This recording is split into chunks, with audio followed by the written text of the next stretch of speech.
Great weekend, everybody. A super weekend. Wow. Super off weekend.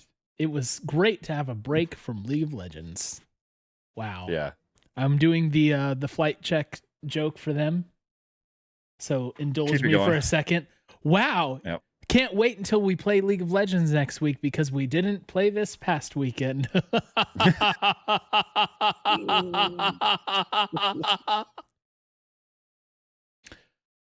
That was really good. Thanks.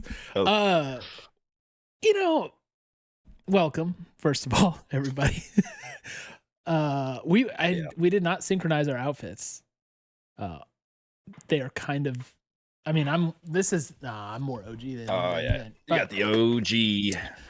One thing, like after this past weekend, one thing I wanted to do was just start over, brand new, and so that's why I shaved off everything. Yeah, I'm restarting I my was face. Clean shaven before Super Weekend, and this stress beard. Yeah, that's grows fast. Yeah, stress.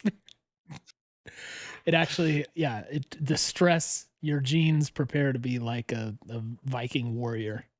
Exactly. Times are getting tough. It's time for you to toughen up, kind of deal, right? Protect the cheeks, protect the neck. It's gonna get cold out here. I'm ripping it tonight, my friend. I am dropping F-bombs because I don't do that in real life, but I'm doing it with my rip it. You know what I'm saying? Because that's how I feel after this week. It's expressive rip it drinking. That's right. I choose my rip it flavors based on my mood. Who doesn't? Mm-hmm.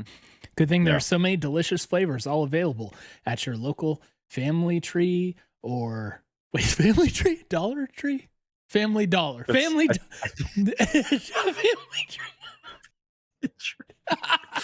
That's when the DNA sites decide to get into brick and mortar. Yeah, right. Do some genealogy while you drink some energy. Oh gosh. There you go. Well, no matter how bad this intro is, it's not as bad as 100 Thieves played this weekend. Am I right? No! But we are not panicking. Isn't that right, Jordan? I don't know if that's right or not. Yeah, we'll have to review that decision. I don't know. We make a big deal out of saying that it's not time to panic. Yeah. That's like our we thing. Don't say that. We've never said that. Go ahead. Sorry. You finish what you're saying, then I'll say what I'm going to say. We've never said that as like under no circumstances should you panic. There is a time and a place. Is it that time and that place? I don't know. Well, there's another reason to hoot and holler, and that's Billy Tubes dropping 5 gifted in the chat. Wow. Bailey, thanks, my friend. Pat McAfee Show's one and only. Haven't seen you in a bit. Glad to see you here. And thank you for the ever so generous 5 subs. Love what you do, man. And there's an air horn blast too for BC. All right. Yeah, I think so. What we're going to do, we're not going to follow the usual path. We're not going to talk about the 3 games. Why would we talk about those games? Quite honestly, it would just bring up feelings that we've worked through over the weekend, right? You have an argument with the wife. You're not going to revisit that argument, man. Only fools do that. Move on. So we move on. We're going to do our best to actually avoid it. But we do have some things, some potential takeaways from this past weekend that are going to tie in to the 0-3. Jordan, what did you predict for the weekend, by the way? Did you predict the 3-0? I did. I think I predicted the 3-0 as well. Someone check the cassette I'm pretty sure. I think this is probably the wrongest we've ever been. Yeah. I think in part because you don't get many super weeks. We were 0-for-6 on our predictions. Right. We got not a single game correctly predicted. But our collective efforts netted not a game. Yeah. That is rough. Well, that leaves us... Which is not as bad, actually, if you think about the fact that across the team, the record was 0-15 for the week. If you aggregate if you do it that way. No, please don't. Please don't. Look, this is what I thought, and I tweeted as much. It felt a couple weeks ago like it was like, dang, this team looks way better than we thought they would. They're ahead of schedule. and we were, high up in the standings and looking like we kind of belong high up in the standings. Then we had a week where it was like 1-1. It's kind of like, oh, pooey. And it didn't go well, but not too bad. And then we had the 0-3 Super Week, and now it suddenly looks like we went from being ahead of the game to way behind. So the question naturally there is, Jordan, my dearest friend, is this regression to the mean? Or is this indicative of something more pressing, more alarming, more threatening, more saddening? Let us know. I call upon your powers of reason, couched in your maturity, evidenced by the physical nature of your beard, to give us some wisdom here. I just don't know if I'm going to be able to deliver it. I'll try. I thought about this earlier. So we're 4-5, right? And this is something we talked about. Like, is this team? I feel like aspirationally, we view this team as a top 3 team. Like, make worlds, right? That feels. We're not saying you got to get to finals. We're not saying you got to win a trophy, but go to worlds. It feels like a huge success, right? And I think for a while there, it was like, oh, that feels pretty secure at this point. If we keep playing the way we're playing. Yeah. And then, of course, we didn't do that. But the thing that is actually more concerning to me, and which makes me think maybe this is closer to the sadness side of the scale, is that we're losing games to the teams that we shouldn't be, right? Yeah. Like, if you want to be even a top half team, you got to be beating these teams, these exact and very teams, because these are the ones who will happily take that spot in the middle band and push you to the lower side of the table. So that is more concerning, right? It's not like there are different 0-3 super weeks. They're not all the same level of sadness. But this is up there. This is way up there for, like, boy, we had an opportunity here to really keep the momentum going, and we just squandered it. Yeah. And like, EG, I'll give it to you. It's like, okay, EG, all right, tough team, man. They look pretty good. They look like they have rebounded from the early woes. In fact, they looked like the early woes are contagious, and now we have contracted the woes. But CLG has had a poo-poo caca split, and Golden Guardians is Golden Guardians. Like, we surely should have picked up at the very minimum 1 win this weekend. I think, like, CLG is not a team we've lost to. When was the last time we lost to CLG? That's a great question. Probably very recently. Who knows? But the point is, collectively against this roster, we haven't really lost to them very much. Yeah, we've had their number. Yeah, mostly because we knew them so intimately. It's kind of one of those things where it feels like, to lose to a team that we hadn't lost to before, it feels like it's just. I think that maybe that's it. That's a little bit more of the objective sadness. Yeah, is it's like, this is we used to be able to routinely beat this team, and they're the same team. It's the same dudes, right? And they got us. So that feels like we're taking steps backwards, and that's a bummer. They big got us.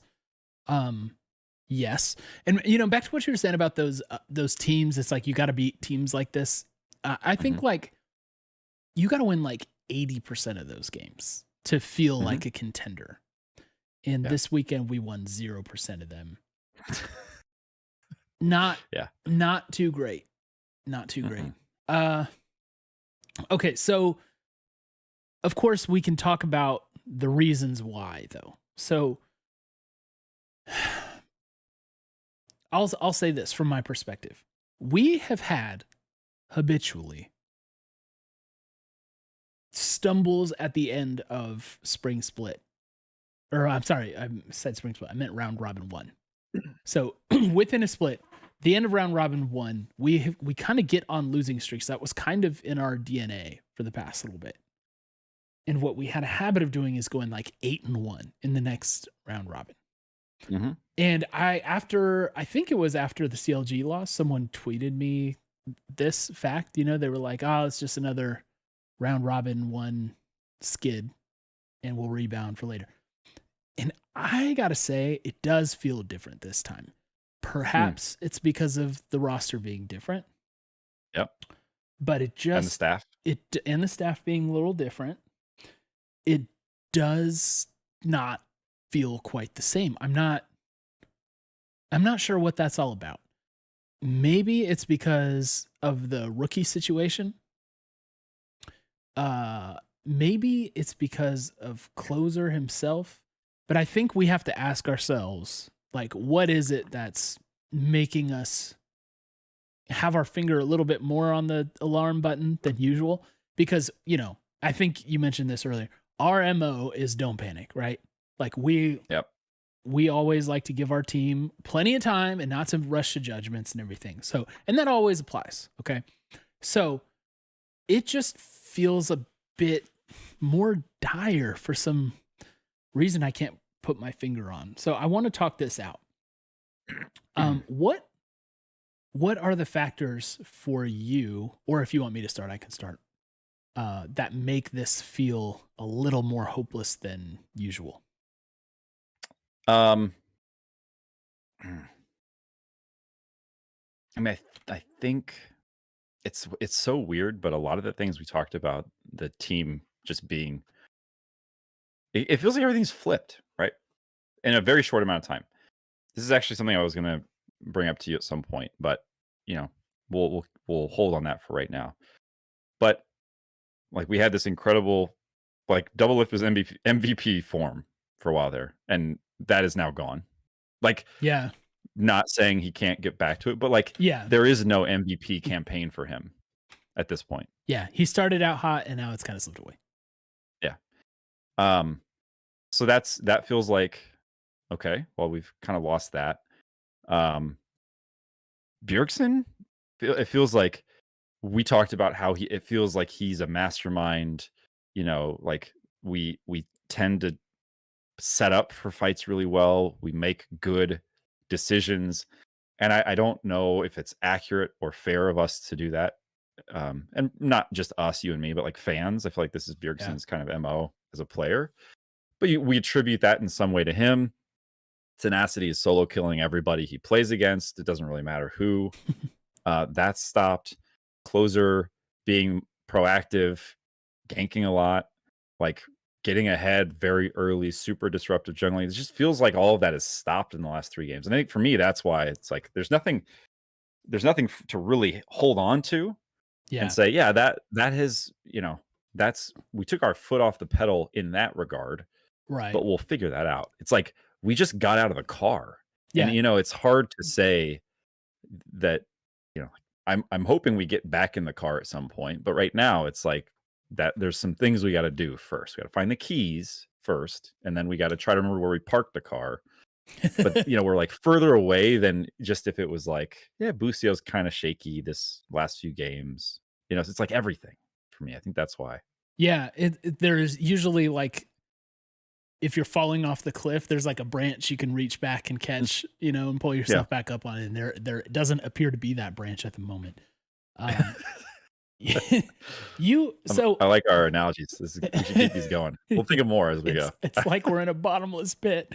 I think you pointed to one thing that I think is my, like, I think my biggest indicator at the moment is looking at Closer's play. First week or two, I was pointing out how it seemed like he was making a point to be very proactive, and he was trying ganks, even though they weren't always like working. He was like consistently trying to be aggressive and pressure his opponent. Mm-hmm. I feel like it's, I wouldn't say he doesn't do it at all, right? Because we see ganks from him or play attempts or whatever. But it's kind of like, when someone is doing something just to check the box more than like their heart's in it. That's kind of what it feels like, which is the weirdest criticism ever, because who in the world am I to be like, his heart's not in that gank. Yeah. He's just playing a part, man. Uh, Right. but at the same time, isn't that kind of true? Yeah. Isn't it kind of true? So, and Chubbs in chat is pointing this out. Kind of started after week 2, right? Mhm. And I hate to even bring it up, but it's like maybe the situation at home is a little scary. It's a little hard to concentrate. There might be a bit of that going. That's pure speculation. There's no actual indications of that being the case, but there was a very severe tragedy in his home country. And, that can be hard to deal with. Now, please don't make that your opinion and post it everywhere on the internet, because who knows what's going on. That is something at least to consider. But I think he just doesn't quite feel like himself right now. Mm-hmm. And he basically he alone got us through some pretty tough times in previous years. Yeah. So not having that as part of the reliability factor is a little bit sad. I would speculate that is not a permanent thing at all, because dude is a gamer and he will be back and he will want to leak and kick somebody right in the face. So, yeah. But that doesn't mean it's like not a part of the reality of what's happening. Now, here, let me build on that point. Yeah. The thing is, in past splits, that might have been enough to get the job done, what he's doing. To me, I have a sense of the current meta emerging being way more gank active.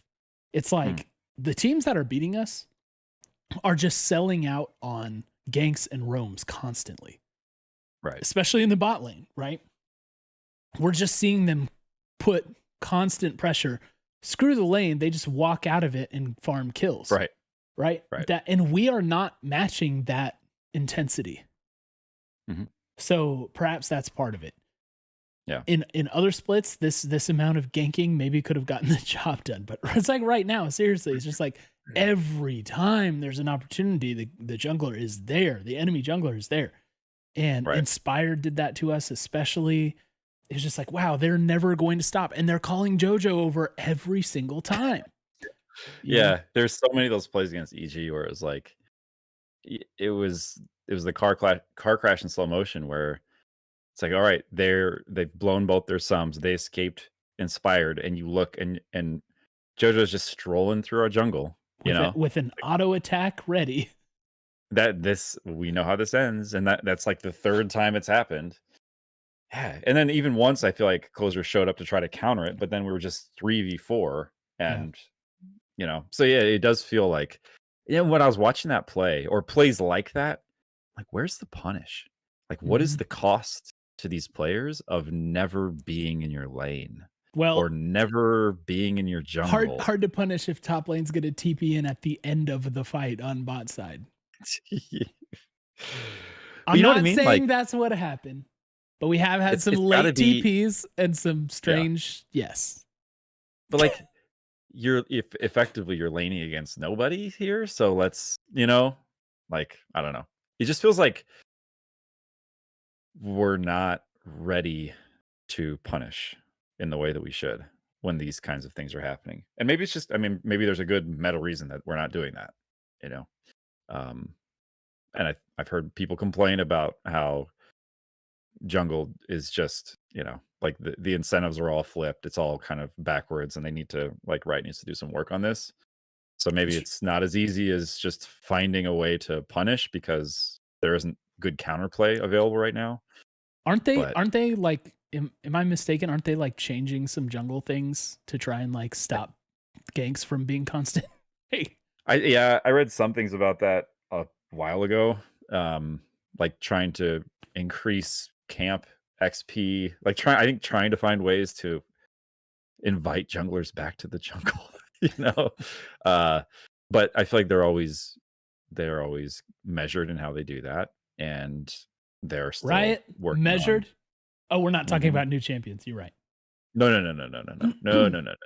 Talking about trying to undo mistakes. I did also hear something about tier 2 turrets being worth a little bit more gold. I think I heard something for the first time this weekend. One of the casters called it out. Did you? Yeah. Wait. Are you being serious? Someone did call it out. Anyway. That'd be like somebody saying, did you know that the 4th dragon gives you a soul? You get a special power up. You get a dragon soul for killing the 4th dragon. It's that old now. They shouldn't be announcing it as a thing. Yeah. Well, it did come out, but wow. Anyway, yeah, I think like, so maybe we just don't have the full meta read. And then the other thing about the meta, right, is that isn't it a little rough on what Closer wants to do right now? Because it's all tank engage. Yeah. And doesn't Closer kind of want to fight? He would like to be fighting, I think. Yeah, we made this point how his Maokai doesn't look great. That my position hasn't changed on that. That we just replay that part of the show last week. That holds. He had his one good Sejuani game, but I don't know. It's like there doesn't appear to be a good option in the jungle right now for him to play. Yeah. So it's kind of like, you just live and die by the meta sometimes. And I think that is making things more difficult to handle here. Now, isn't it great to be struggling in an early meta? Because doesn't that always change by the time it matters? Maybe. Probably. They're gonna be like, all right, we need to buff Lee Sin. We need to buff Viego. Get the classics back in here. Where's the fellas? I haven't seen him in too long. Get him back in there. Give him a free item at the start of the game. To be fair, he had his 2 worst statistical games when not on Maokai. So do with that what you will. Yeah. Oh, he had a Jarvan game, 0-5 and 2. I was surprised by the Jarvan. Like the Jarvan game, so that was against CLG. He usually is okay on Jarvan. He was getting popped. I think we just got behind too much.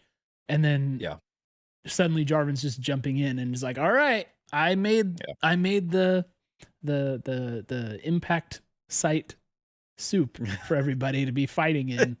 And he just gets popped like immediately. He can't flash out, he can't EQ out. It just it wasn't effective. And the follow-up's not necessarily there. I mean, look, we don't look like a coordinated team. We don't look like like firing on all cylinders, everybody's sharing the same mental space kind of team. In fact, who was it? There was a Bjergsen interview, which I bet many of you have not seen because it wasn't done by the most prominent of interviewers. In fact, maybe I'll put this link in chat. So here it is in chat for those who are following along. In this Bjergsen interview, one of the things he said was that he sees this team as not being like in the same, like not having the same perspective on the game. They don't see the game in the same way right now. And he said, we're striving towards being able to make a simple call and everybody knows what to do instead of having to make a complex call with lots of instructions and lots of talking and trying coordination. Like they're having to talk it all out instead of just giving a quick, here's what we do, run this play, go, Omaha, right? Like they don't have that right now. And Bjergsen himself, he said he thinks they're going to be able to get there, so he's not worried about it. But just right now, they're not seeing the game the same way. In fact, he even said he and Doublelift, who play together, are not seeing the game the same way at the moment. So that on the IGL side, that's got to be really, really rough. And so when Closer makes these engages where it's a one-way ticket, if not everybody did their job, that's not going to work out. And contrast that against the Golden Guardians, the way that they played their comp against us, where they had like that insane chain of like CC and ults and stuff, right? Like they had like Vi engage that they would layer Caitlyn traps and a Lux stun and like the Victor Chaos Storm. Right. So it's like they get everybody in the same place and dump all of these abilities right into it and just pop people super fast because they were coordinated. They were able to do that like very, very well against us. And that's not something that we're able to do at this moment is like just jump on the play the way a coordinated team should. So, yeah. Jordan's speechless. I don't know. So, like, I don't know, man. I these are veteran players. Like Closer himself is enough of a veteran. Bjergsen, Doublelift. These are veteran players. These are the kind of guys who can teach that. But the young guys have to fully buy in. So we'll see how Busio and Tenacity do that. Right now, I don't know what's going on with Tenacity. I don't know if he is calling his own shots sometimes, or if people are giving him calls and he's not immediate with it, or if maybe the calls to him are not coming out soon enough. But Tenacity is very often late to the play or TPing in a weird way and just not participating very much when it really, really matters. And so he's looking great in lane, I think, most of the time. And, but he has not been able to synergize with the rest of the team at the moment. So that's one of those things that I guess to keep an eye on. I don't know why it looked so differently before earlier on in the split. Maybe they were still honeymoon phase with the roster or something, but I mean, I was kind of looking and we got 4 wins and on basically all of those we have some version of Doublelift kind of maybe hard carry, at least soft carry, like best stat line in the team. So one of the things I was going to ask you about is like,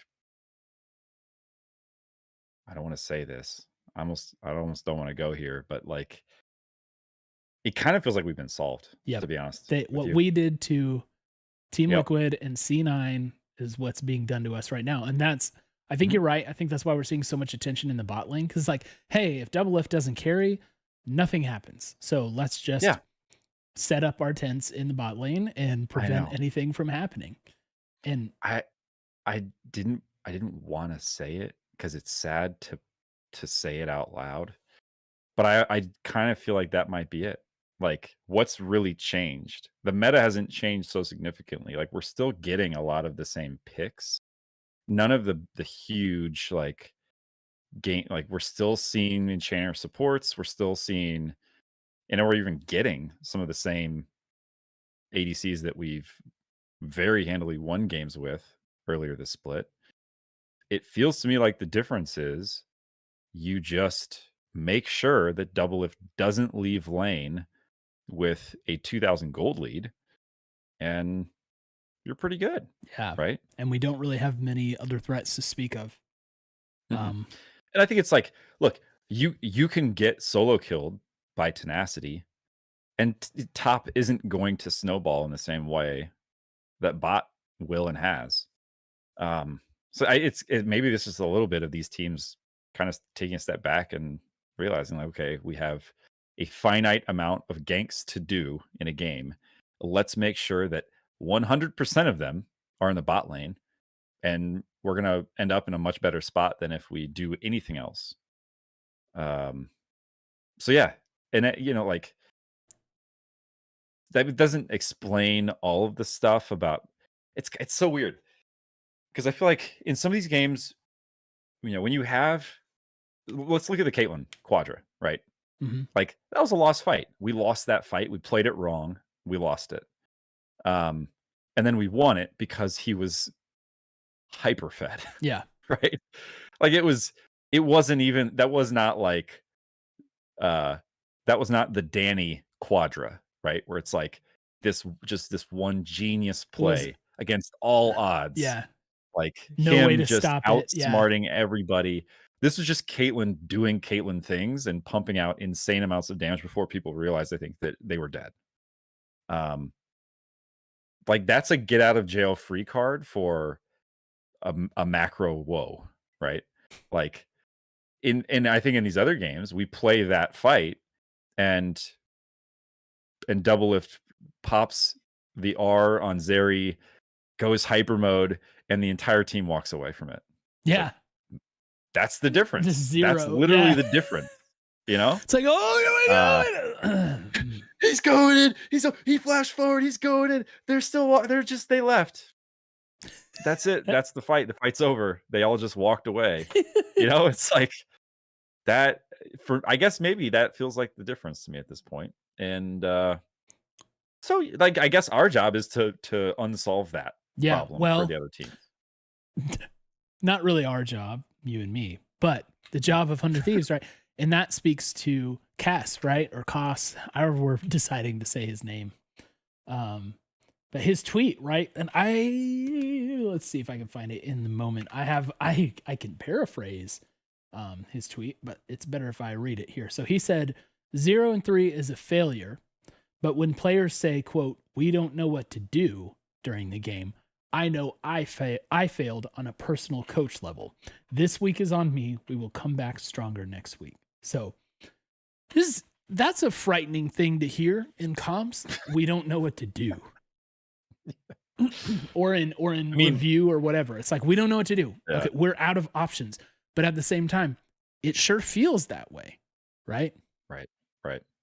Is that, look, sometimes you can, like, sometimes the game is so lost that there's not a lot you can do. Right. This is that kind of game. So I don't know. The context of that, I'd want to know more. If it was look, we had 3 games in a row where some bad decisions happen. I mean, look, I hate to even bring this up, but that EG ending, we crawled, we scratched, we elbowed our way back into that game, only to just trade Baron for Nexus when it was like kind of apparent what was happening. Yeah, it was just a weird call. Double If, by the way, I think in that thing said it was his call, and it was not the correct one. Yeah, but I mean, like, we're making like decisions like that. We don't seem to have situational poise. I don't know. There's a lot to be like coached here. So, Koss, here's hoping you get that done, I guess. But you know, like, I'm trying to think of other scenarios over the course of time. Think about when we were really cooking with FBI in the bot lane, right? Did we ban that phrase? I think we banned that phrase. Oh, I'm sorry. But yeah, that's all right. I'm $5 into the Rip It jar. I'm using it retroactively. We used to say that before they said it. I'm not. No. It was anyway. It was an indie word. They had never heard of it. Exactly. We liked that phrase before everyone else did. He was unstoppable. I'm gonna try again. And do you remember it was early ganks? It was very aggressive TPs. It was like there were just a lot of things that we did, and then over the course of time, it felt like we just aren't doing these things anymore. Why aren't we getting ahead in the same way? It's because the game had changed, like the rules of the game changed, and we couldn't do the same plays that worked so well for us. So it feels a little bit like that kind of a situation where, you know, the free pass, it started with people actually banning away from Double If. That was the first thing people started to do. Then it was just setting up a tent. Like now what we have to do is try to figure out how to, if that is our win condition, which I would say it sure seems like that is our best bet at a win condition. Sure. We just got to figure that out. Like, we need to path differently, or we need to pick champions that can be more proactive on roams from mid. Like, we got to do something. If that's how we're going to win our games, we got to do something to make sure that that isn't solved anymore, or else I think we're going to have a lot of games where they look like this. You know what would help a lot is if we had any semblance of a plan for the mid game. How about we not throw away all of our lane leads, not have closer go idle, not take horrible objective fights. I don't know what we do during the mid game. It's hard to explain how badly it goes, but it goes really bad, and it's no secret, right? no one is watching that and not being like, wow, that's a bad mid game. Everybody knows this about us. And so it's just like, all right, we either get double lift way ahead, cool, or we push the game to the 72nd minute when Bjergsen comes online. He doesn't really like. We haven't won through Bjergsen coming online. No. We've won through him having Zillion, and that's getting banned. We've won through him using the Talia wall really well. None of those things scale, right? Like the ult scales with cooldown, sure, and then eventually it's like on an 8-second cooldown. So good luck killing us. And then like the wall doesn't matter. You could have literally been flame horizoned, and that wall still is effective. So to a certain degree, I know he's done more than that, right? Like he's had good plays, but he's not been the person to carry us to any of our wins except through smart play. So I don't know, like if the new answer here is look out. Like we saw it. Okay, we saw Jojo on Tristana. It was good. We saw Bjergsen on Tristana. It wasn't. Like it just wasn't. He's played it one time, and it was the time that he played it last week in his professional career. That's the first time. I don't bet we'll see it again soon, Yeah. So I just don't think that's like a safe backup for us.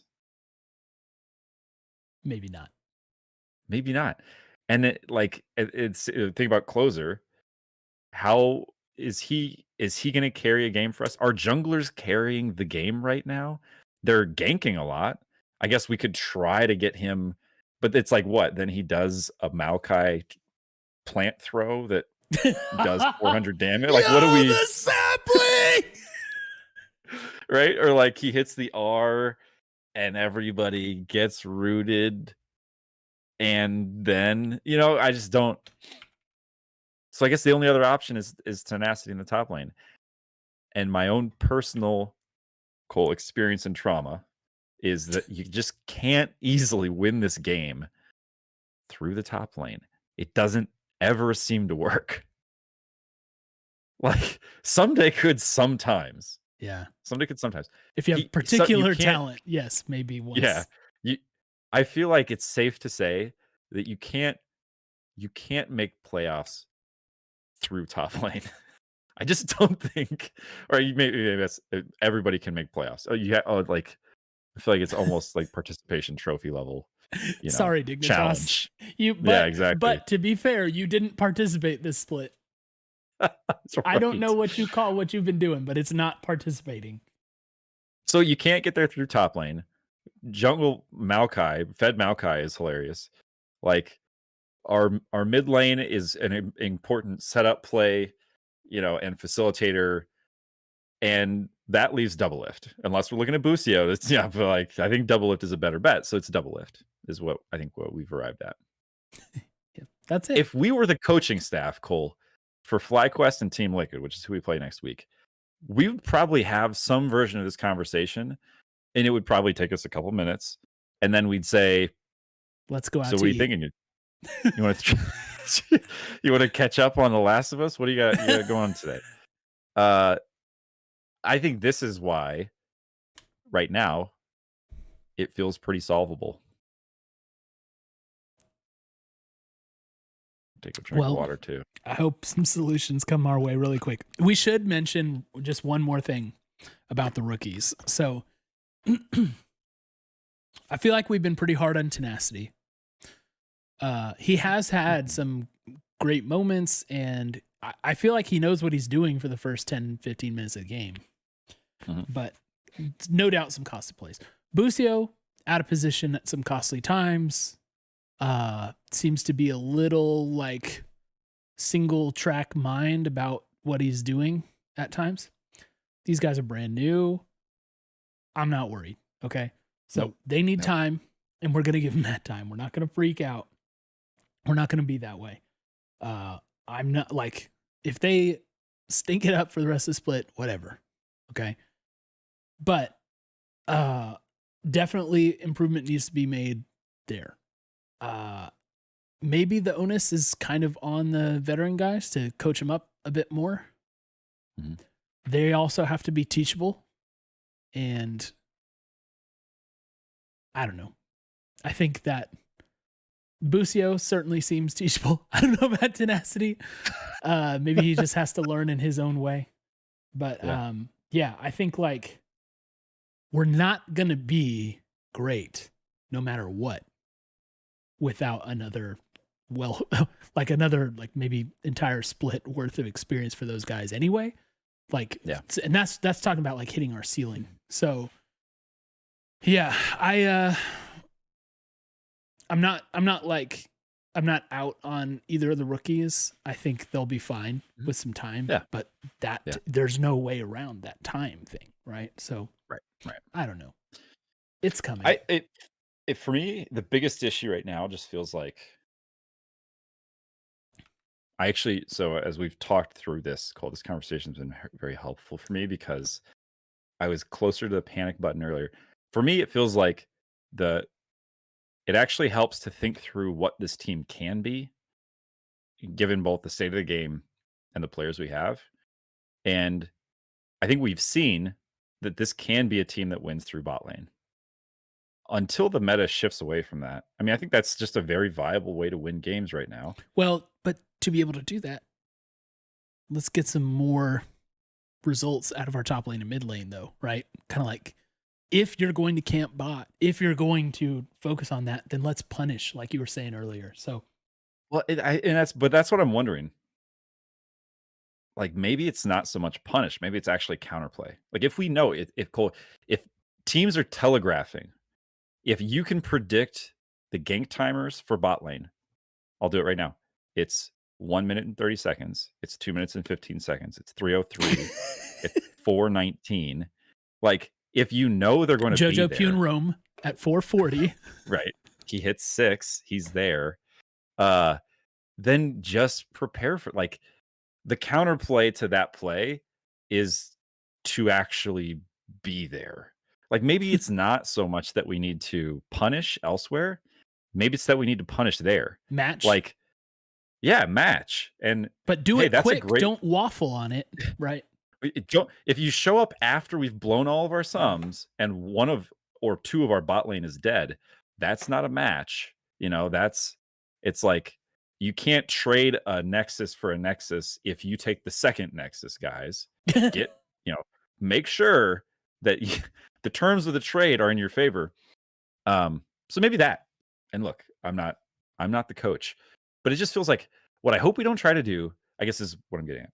What I hope we don't try to do is fundamentally change our identity. Convince Bjergsen that this is the hard carry chapter of his illustrious career, and that now is the time for him to really embrace the idea of carrying this team to victory.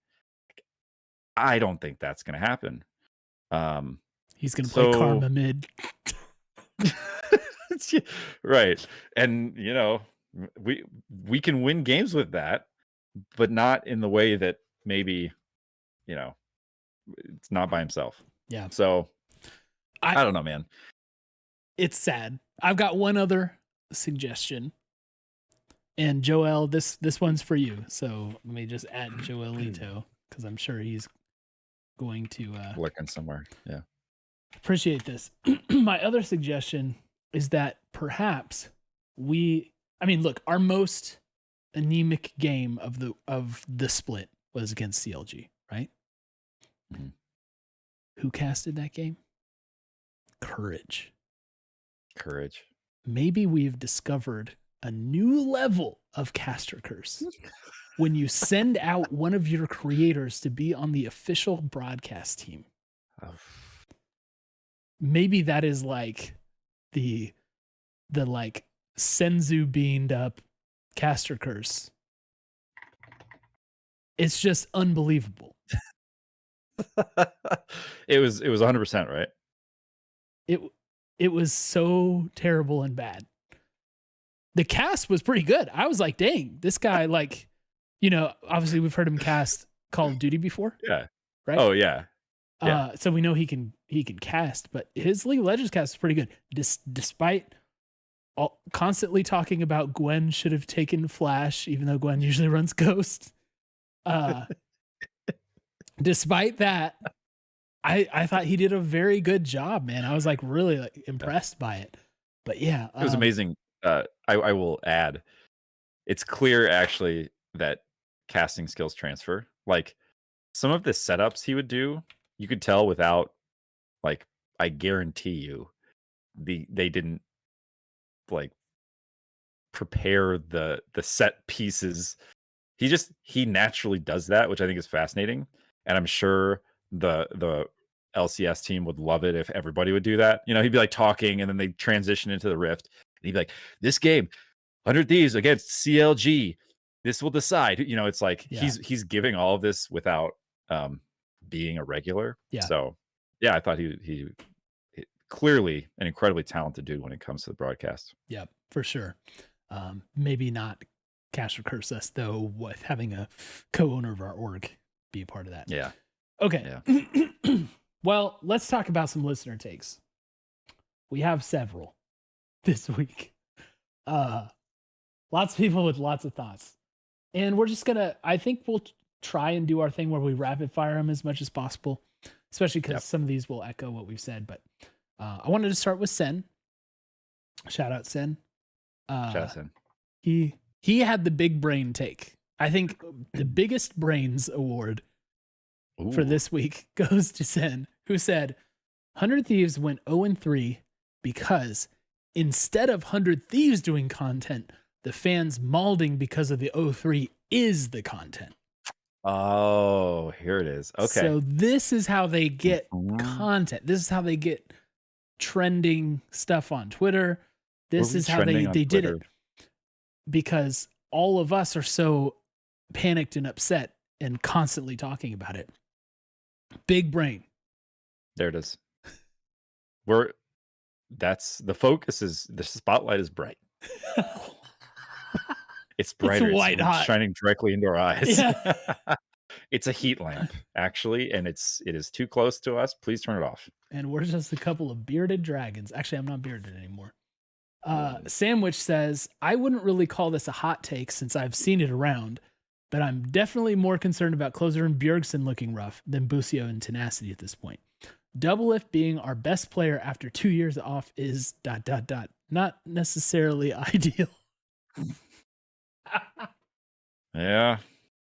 Yeah. I think I do agree with this. I feel like Busio and Tenacity's mistakes have been more front and center. But it's a little more worrying to see the current form of Closer and Bjergsen. Man, just imagine like Closer and Bjergsen on paper sounds like the sickest duo. Yeah.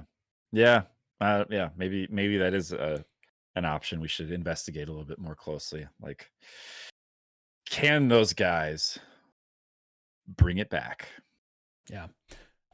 So in our next take, we have I don't think it's late enough that we are protected by the safe harbor rules. So the FCC, please do not come after us for using a banned phrase. Sensitive eared viewers / listeners, please cover your ears. JC101 says, let Busio and Tenacity cook. I said it. Yeah. I said it earlier. We're at 2 strikes. One more and then shut our show down.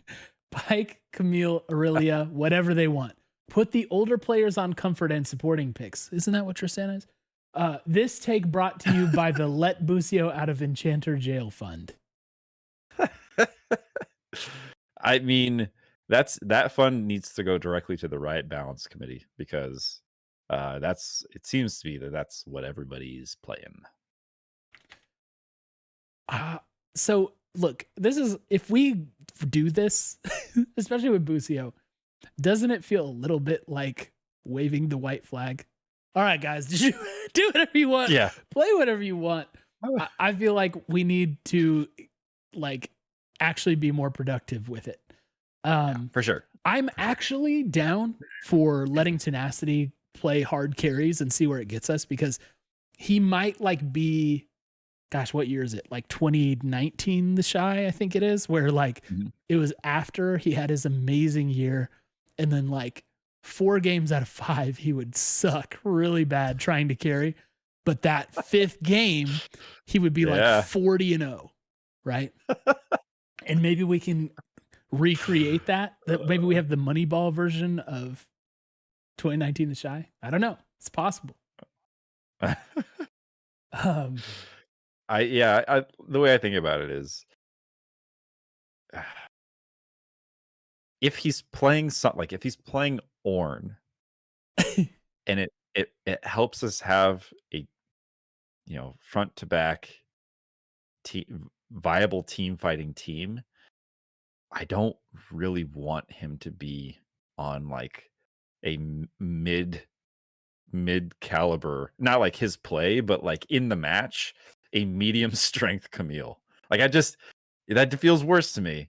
I think we lose some of those games that we'd otherwise win if he were sounding the horn, Yeah. So, yeah. Fair enough. This next take is from Nick Moore, who says, mild take. This is the best possible time to have an 0-3 week. Lots of time to improve. The games themselves were not that horrendous either. So I actually sent him a message after that, and I said, I like this take, and I think it's interesting. I think a lot of people are going to disagree with you about the games not being that horrendous. So I asked him to provide some more context, and this is what he said. He said, I think generally these losses came down to one or two massive mistakes rather than a litany of errors. Baron for Nexus against EG, closer running out through Tribush instead of lane on the botched early dive against CLG, and the botched Herald fight against GG's, Golden Guardians. These mistakes make it hard to fight back without immaculate team fighting. And generally, I think this is the most painful way to lose, but it also indicates how close the games were. Now, so there's a lot to think about there. First of all, were the games horrendous or not? And second of all, is this a good time or the best time to have an 0-3 week? Yeah. The games felt horrendous to me because we lost to Golden Guardians. Yeah. And I see Nick's point about, because it did seem to be like there were a couple of things that really like stopped momentum or put us far behind. And I think actually Golden Guardians is probably the best case of that. But that game still felt really bad to me. CLG felt like we just were, like I said, like totally anemic, right? That's always my least favorite way to win, is when we're not trying to win and we don't have any power to fight, right? Like that's what's really sad to me. Like I would rather throw the Hail Mary in those games than just like slowly just get beat and the lead gets wider and wider. Then EG was we fought so hard to get back into that game only to just throw it away in an instant. Like I don't know. It was a really bad call. It was maybe the game wasn't horrendous, but the call was horrendous. Is that fair? Yeah. I could see that. I mean, look, I think the quality of the opponents matters, right? So it's like, look, it's just that one shot we missed, that one pick we threw. It's like, but if you're the, New England Patriots playing against the, like the Northwestern Wildcats, you can't ever be in a situation where a bad moment can lose you the game. Like you gotta make sure that that's not possible. So I think the fact that we were, like we could lose it because of some of these things is actually indicative of a much larger problem in these games. So for me, I think that contributes to feeling pretty terrible. And the other thing is like, to a certain degree, every one of these calls is a Hail Mary, right? Like there's a Hail Mary play in every team fight. And I think when you're behind, which I think we were for like all of these games, that becomes one of your only options, right? Throwing the Hail Mary. So yeah, it's like, and I don't play Madden anymore, but I used to, and I would only throw that play. Not the best strategy. So I don't know. Best time to have a 0-3 week? Probably. You don't want to start 0-3 because then you just question if that derails the entire split. You don't want to end 0-3 because then playoffs are doomed. So yeah, maybe middle of the split is the time to have that happen. Okay, fair enough what you said at Mhm. the end there. I just like, oh, I want to say the obvious, which is no time is a good time to have an 0-3 split, but just the way that this happened felt like it sucked every bit of possible momentum out. You know, it was Yeah. bad. It was bad. Yeah. There's no good time to have it. Yep. Our friend Joseph Forlenza Jr. said closer has been the worst performing member of the team during this split, consistently being caught out and at other times perma farming while the rest of the team is getting pummeled in lane. There seems to be a disconnect at the moment between closer and the rest of the team, but he offers hope, but I think can be fixed. There we go. Yes. Yeah. Next take. You think so too? Okay. Well, worst performing is relative. You know what I mean? Like, Mhm. on like an all things equal, like without any context, no, he's not the worst performing player. That's probably Busio, right? But actually after this week, maybe. I don't know. It's at least debatable. But for his standard, I think this absolutely is true, right? Like he is underperforming his standard by a lot. He feels like a non-factor in a lot of these games, which is not at all what we know he can. Like that, we know that's not his. He's usually normal. The X factor. Yes, yeah, he is usually the crawl factor. So. Rebs Holster said it's almost like blowing up a team that had been to 3 straight finals was a bad idea. So let me provide context here. Yes. Okay. Yeah, 3 straight finals was awesome. There was zero chance that team could have stayed together though, because of dollars. And I think also that, Closer himself said like everybody knew that the team had kind of run its course and they needed to make a change. And even though we did make it to finals, it just seemed like there was less and less of like a ceiling, right? Right. And sometimes things just happen that way. There's no real rhyme or reason for it. Like sometimes it's just like people don't play as well as they used to. And sometimes you need change and you need, thermodynamics at play to make things more like interesting and to keep people fresh and on their toes. So, I mean, I get what you're saying. It was a solid quality team. In no world was it financially possible. I think we've heard a lot of reports on that. We know what happened with the player market and everything. And honestly, we were very fortunate to get the roster we did get. This could have been worse. So, yeah. Yep. Mont says, I hate coming in here every week to criticize a player, but Closer and Bjergsen were AFK all week. The EG game showed it the most. Enemy mid jungle just runs the map, and our mid jungle loses lane and then gets caught every team fight and dies first. Objectively, that is an accurate record of what happened in that game. After the first gank, it just seemed we were just perma behind, right?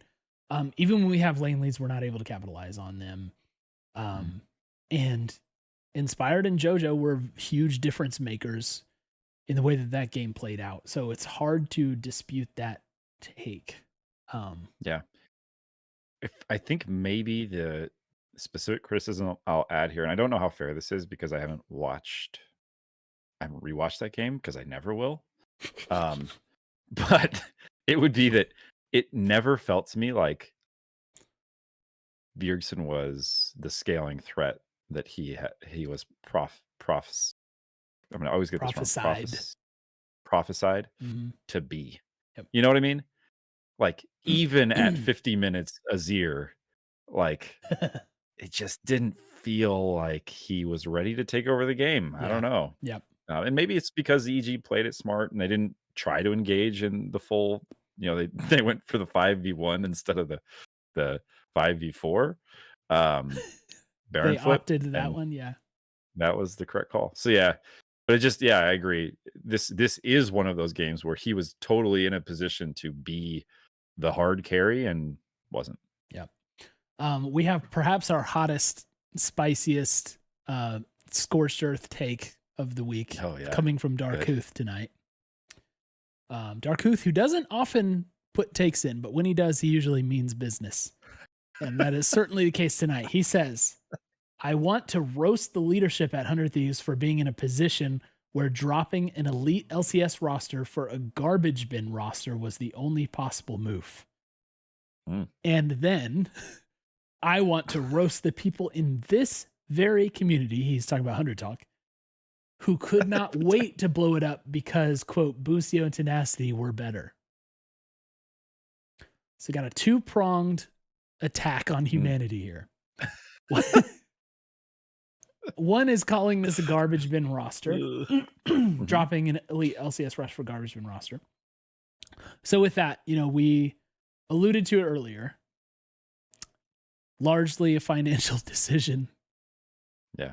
But that is a choice. I'm saying that is a choice. And you can flame them for making that choice. We're not going to invest in this the way we would have in another year. That's a choice. FlyQuest chose to invest when people didn't, and look where it got them. I think I'm reading a little bit more nuance in Darkuth's take. Being in a position where dropping the elite roster was the only possible move. And so maybe he's picking up on some of the conversation that's been out there about like management of the company. Like I think it's fair to question an org, right? Like if you hadn't gone into game development, would you have money to do this roster differently? Would you have chosen to do this roster differently? Would you like those are all decisions that it's not just does a team want to put money into a program or not? It's can they? Yes, and I think that's true. But I'm telling you right now, I firmly believe that if 100 Thieves didn't do Juvie and they didn't do Project X, they still would not have made a different decision about this roster. I think what happened this offseason for most teams was about the writings on the wall right now for, investment in the scene. It's just not paying off at the moment, and maybe ever, but definitely at the moment, right? I don't think they make it. If that's a hot take, sure, that's my hot take of the week. I don't think 100 Thieves makes a different decision, even if they have the money available for this. Right. Which is a choice too. I think, that's the choice. There are other orgs who I'm sure are looking at the same financials and double down, right? That I'm not saying that is the right decision or not. And I think if you're TL, you are wishing that somebody would invent a time machine at this point. Like maybe that is what they're banking on. So it's an interesting one. But it does, I think there is an interesting conversation we had about like what options does an organization have available to them because of the choices they've made. Yeah, undeniably true. I just want to be clear though, that's like, even if their choices weren't limited by that very limiting factor of budget, I just think with everything that's going on, this team would have made a different decision. So that's where I am right now. And then just quickly to tackle the other part, he said, I want to roast the people in the 100 Talk community who could not wait to blow it up because Busio and Tenacity were better. I for one, I think that you and I, Jordan, were kind of on the side of like, we're not going to be better playing those guys. Remember how we sung the praises of Someday especially. And I think, we were kind of okay with a move at support for Huhi. So I kind of like, I think that we made this decision knowing it was going to be a growth time for those guys. And so it's hard to say whether the people who believe that Tenacity and Busio were better did it because they were looking at the potential or where they were at the moment. And I will say, I know for a fact there are some 100 Talkers who are vocal about they were better at that time. So I think that has not borne out to be true, but I still like, at some point you got to do it, right? Yeah. Yep. At some point you got to do it. And when the financial situation is what it is, that's quick. Yeah. No, I mean, all of this to be said, I don't second guess. I think this was still the right thing to do. Because I think you have very given the promising parameters. talent. Yeah. Yeah. So I don't think they were better. I don't think they are better. But I think there is the possibility that at some point the player quality curve crosses, and we do have one or both of these players better than the players they replaced. That's the challenge of it is, if you wait until they are better, and they may never be if you don't give them the chance, then there's a good chance they're playing for somebody else, right? And that's the sad thing. That's the Bill Belichick school of thought, by the way. Like he would always trade his good players right before it felt like a good time to trade them. People would he would put players out on deals where it's like, I can't believe they're trading such a high performing player. And then it became clear within like a year that his timing was right, so we may get that situation. Hopefully, if things go really well. Things aren't going particularly well right now, but they're not going particularly badly either. So yeah. Yep. Chubbs 1224, first time chatter and follower from tonight. I actually pulled this out of chat. He said, I feel like 100 Thieves lost their shot caller and coaching, and we are seeing better laning, but lack of coordination from 13 minutes on. And yes, right? It's just like, I don't know what shots are being called at the moment. Like it's hard out there. It's really hard out there. That is a glaring issue, I think, that we're facing. I don't, that's why I brought up the Bjergsen comment, where it's like, it's really interesting for him to say that. It's like, we need to make simple calls where everybody knows exactly what to do, rather than like trying to shout out a bunch of instruction. So maybe the veteran guys are just trying to big brain everything. But definitely a point. Let's see. Just Rain says, I feel we are at such an early stage. I predicted us to be 4th at best in spring and improve in summer. Yes, we went 0-3 and it was kind of one-sided. However, we have to understand it's only been 4 weeks. I expect us to be up and down all the way up to playoffs. Nice bit of perspective. In fact, Jordan, you and I predicted the same thing, did we not? Yeah, a measured approach, a measured take. And I think this is, we talked earlier about the reason that maybe this feels like a little different. Like the only time you get to freak out for a loss is if you're the FlyQuest guys and you predict that you're gonna go lose at most one game, and then so we're not that, and we didn't predict that, and it's good to remember. It's a good reminder. So thanks for that. Right. Totally right. Viking DM1 says Busio was at fault for most of the engages on Bjergsen versus Golden Guardians. The first Baron fight was after 20 seconds in top river, and Busio had placed only one ward. Huhi, despite 2 WTF moments, dominated Vision that game and was better in fights. I think it's undeniably true that Huhi was the better support in that match, and I think did they not call out the Vision score during the game? Yeah, they did. Was that game? Yeah, where it was like, there's a bit of a difference here in Vision. And as we know, you cannot play the game if you cannot see the game.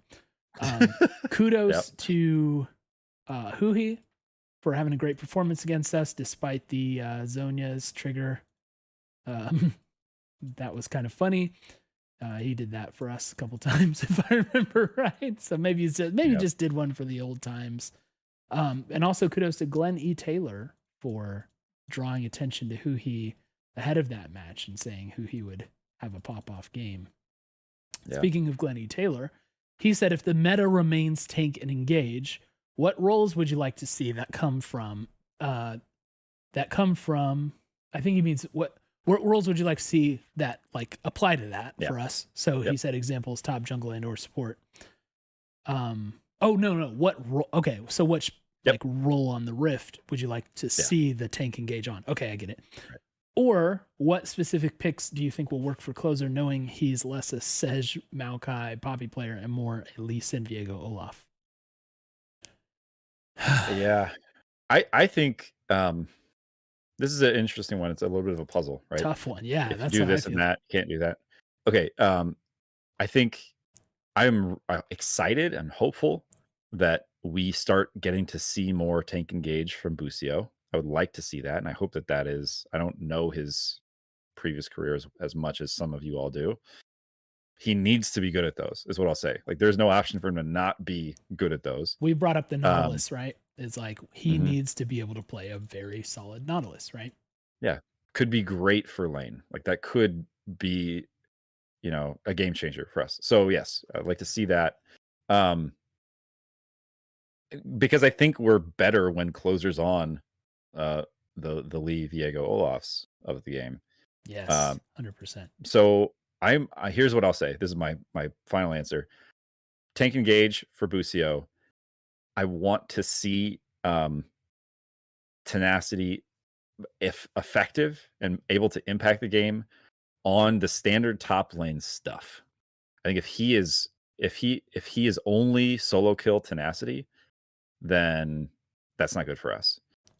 And I do think we need to get closer on these really high impact fighting junglers.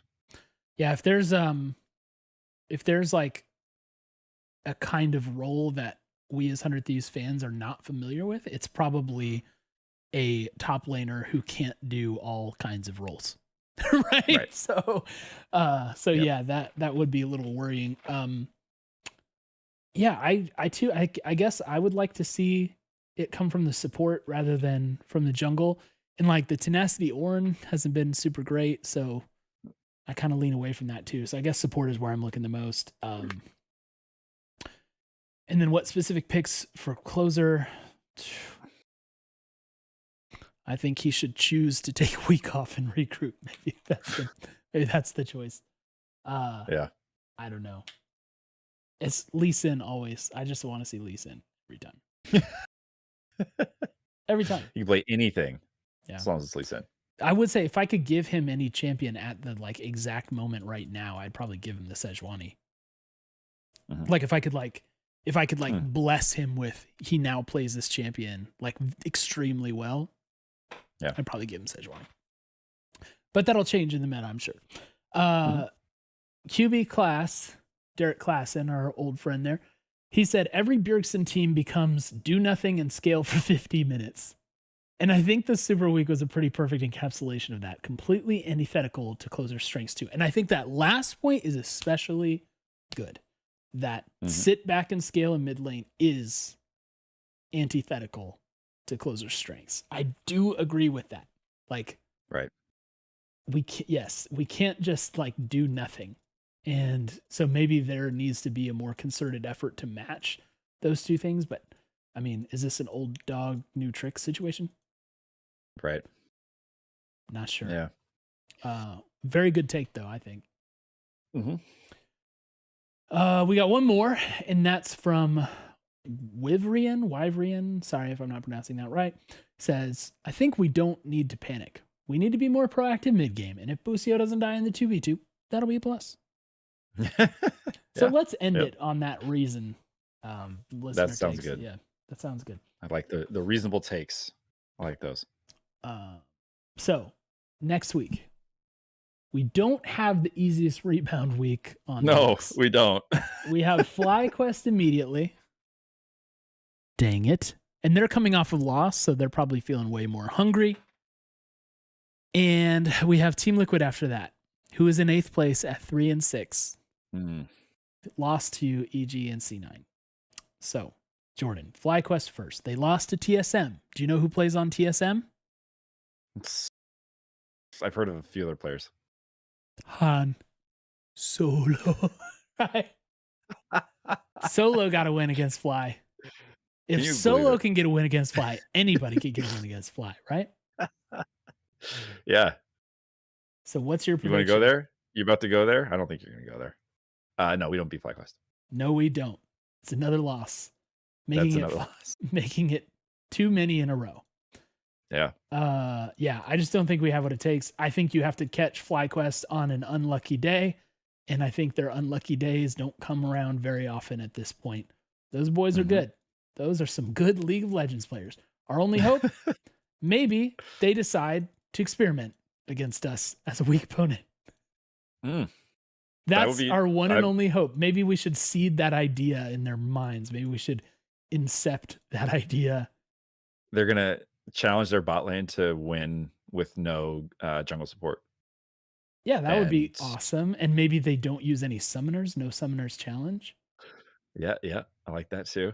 You pry out the DNF keys, your keyboard, before the game starts. Maybe they have a tree planting quest that precludes them from being able to play the game in the way that they probably should.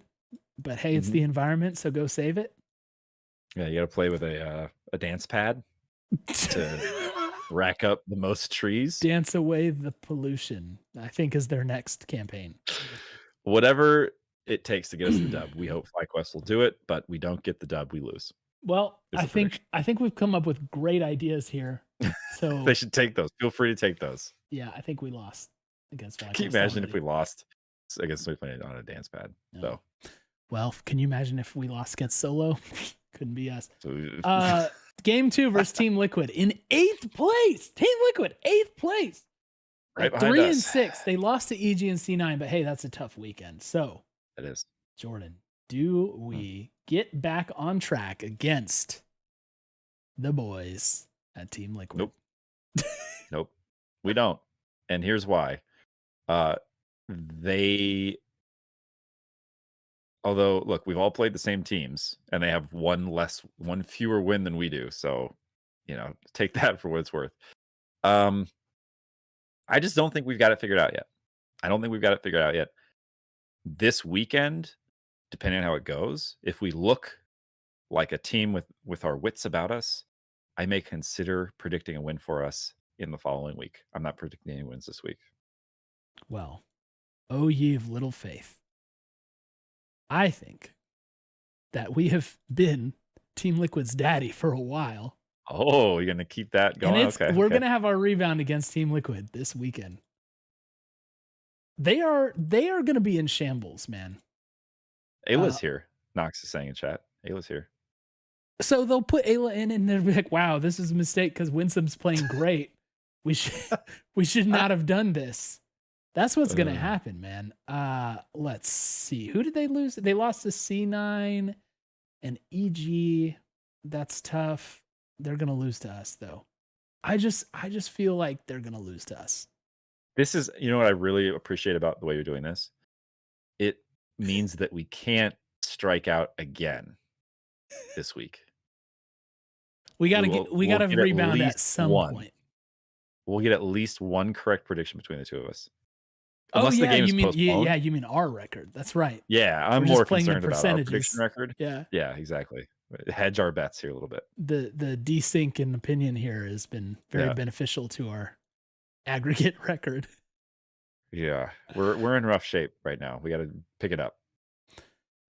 I'm gonna even go farther. Listen to me. What? Watch me work here. I think Bjergsen's gonna have his first pop-off game. Oh, whoa, what? That's right. You heard it. Bjergsen. He's going in. Mark my words. Come back at me when this happens. Bjergsen, pop-off game. Team Liquid. You, me, be there. Is he going to play a Kali? What is it, 4 p.m. on a Thursday? Yeah. Be there. Be there after your lunch break. While you're driving home from work. Yeah. Someone check the over-under on whether we'll shake hands with them. Nope, not going there. Not going there. Congratulations for your win against Team Liquid 100 Thieves. We finally got that when that loss streak ended. That's where we're going to end up. The dads have spoken, so it will be. Okay. I hope so. I like that idea. I hope so too. I have nothing else to do right now but hope. That's right. Well, everybody, that's where we are. I know everybody who's listening took a lot of offense to what Dark had said.